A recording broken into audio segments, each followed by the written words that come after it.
नमस्कार, मैं पवन पांडे, आपका स्वागत है पव्या न्यूज में। उत्तर प्रदेश के मेरठ में दिल दहला देने वाली वारदात सामने आई, जहां इस वारदात के बाद न्याय के लिए आवाजें उठ रही हैं। वहीं कई लोग इस वारदात से डरे हुए भी हैं। एक व्यक्ति जिसका नाम सौरभ सिंह राजपूत था, उसकी हत्या उसी की पत्नी द्वारा प्रेमी के साथ मिलकर कर दी गई। पत्नी का नाम मुस्कान रस्तोगी है और उसके प्रेमी का नाम है साहिल शुक्ला। मुस्कान ने जिस पति को इतनी बेरहमी से अपने प्रेमी साहिल के साथ मिलकर मारा, वो पति भी कभी मुस्कान का प्रेमी था।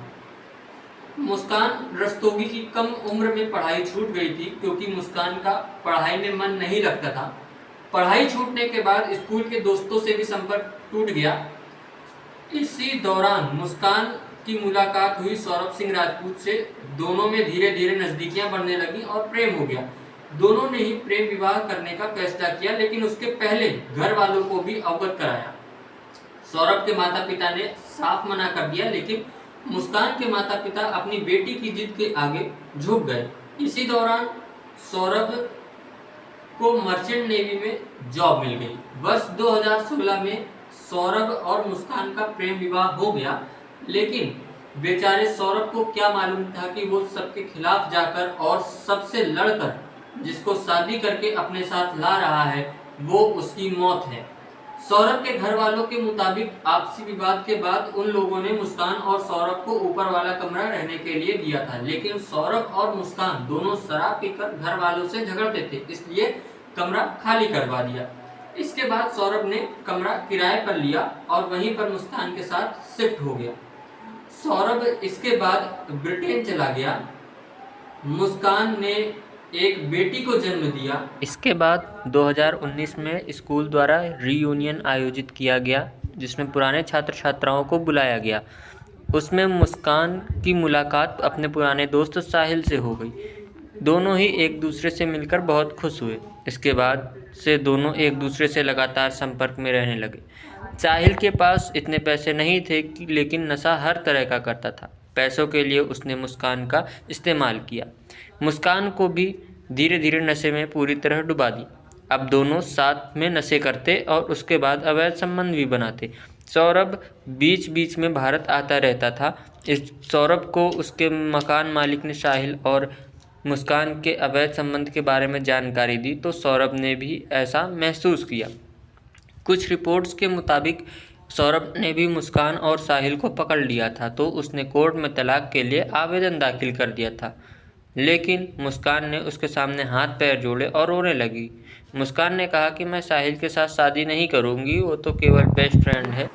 सौरभ ने मुस्कान की बातों और अपनी छोटी सी बेटी के कारण आवेदन वापस ले लिया। सौरभ ने मुस्कान को एक और मौका दे दिया। सौरभ के वापस से जाने के बाद मुस्कान को साहिल ने अपनी मरी हुई माँ के बारे में बताया और ये भी बताया कि वो अपनी माँ की सारी बातें मानता है। उसने मुस्कान को बताया कि वो अपनी माँ से बात भी करता है। मुस्कान को जब ये मालूम चल गया कि साहिल अपनी माँ की हर बात मानता है, तो उसने स्नैपचैट पर साहिल की माँ के नाम से एक आईडी बनाया और साहिल को मैसेज के जरिए अपने इशारों पर नचाना शुरू कर दिया। साहिल को भी लगता कि उसकी माँ वास्तव में स्नैपचैट के माध्यम से उससे बात कर रही है। मैसेज के माध्यम से मुस्कान ने साहिल की माँ बनकर साहिल को बोला कि मुस्कान तुम्हारे लिए ही बनी है, तुम्हें और मुस्कान को एक हो जाना चाहिए, लेकिन मुस्कान का पति सौरभ तुम दोनों के बीच की अड़चन बन रहा है, तुम और मुस्कान मिलकर उसको मार दो। साहिल को लगा कि उसकी माँ ने ही उसको बोला है और वो मुस्कान के साथ मिलकर प्लान बनाने में जुट गया। 25 फरवरी को सौरभ की बेटी पीहू का जन्मदिन था, जिसको मनाने के लिए सौरभ घर आया हुआ था। मुस्कान और साहिल के प्लान के मुताबिक वो लोग सौरभ को शराब में बेहोशी की दवा मिलाकर देना चाहते थे, लेकिन सौरभ ने उस दिन शराब पीने से मना कर दिया। फिर मुस्कान ने सौरभ से खाना खाने की जिद किया, तो सौरभ उसकी बात मान गया।